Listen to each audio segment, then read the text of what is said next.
আসসালামু আলাইকুম। সৌদি আরবের ঐতিহাসিক কিছু গাড়ি দেখাবো। এই গাড়িগুলা দেখানোর একটা উদ্দেশ্য এবং এই বিষয়ে আপনাদেরকে কিছু তথ্য দেব। সৌদি আরবে যারা আছেন আর যারা নতুন করে আসবেন, আপনারা যখনই এই সমস্ত গাড়ির মডেলগুলা দেখবেন, তখনই আপনারা বুঝতে পারবেন। সৌজন্যে আজিম ট্রাভেল এজেন্সি ভিসার জন্য যোগাযোগ করুন।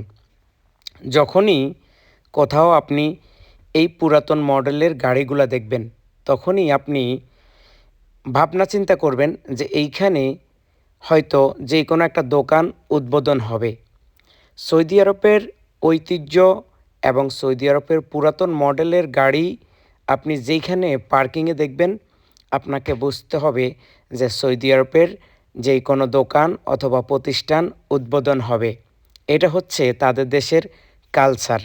অথচ আমরা আমাদের দেশে প্রতিষ্ঠান উদ্বোধন করার জন্য কি করি? গান, বাজনা আরও বিভিন্ন অনেক কিছু, অনেক টিকটকার, ইউটিউবার যাদের পরিচয় দিতে আমাদের লজ্জা লাগে, এই সমস্ত মানুষদেরকে নিয়ে আসি আমরা, ফিতা কাটাই, অনুষ্ঠানটি উদ্বোধন করি শুধু ভাইরালের নেশা। আসলে এই দেশে না। এই দেশে এই সিস্টেম আপনার দেশের ঐতিহ্য, দেশের পুরাতন কী জিনিস আছে এবং ওই সময়ের মানুষ কোন জিনিস ব্যবহার করত, এই জিনিসগুলা এখনও মানুষের সামনে পরিচয় করিয়ে দেওয়ার জন্য তাদের এই সমস্ত কাজগুলা।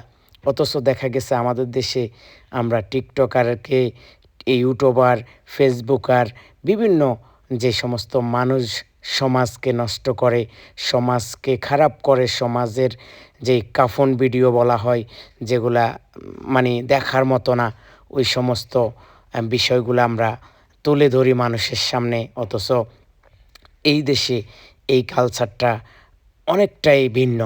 আমরা এজন্য এই দেশের এই বিষয়গুলো আপনাদের সামনে তুলে ধরলাম।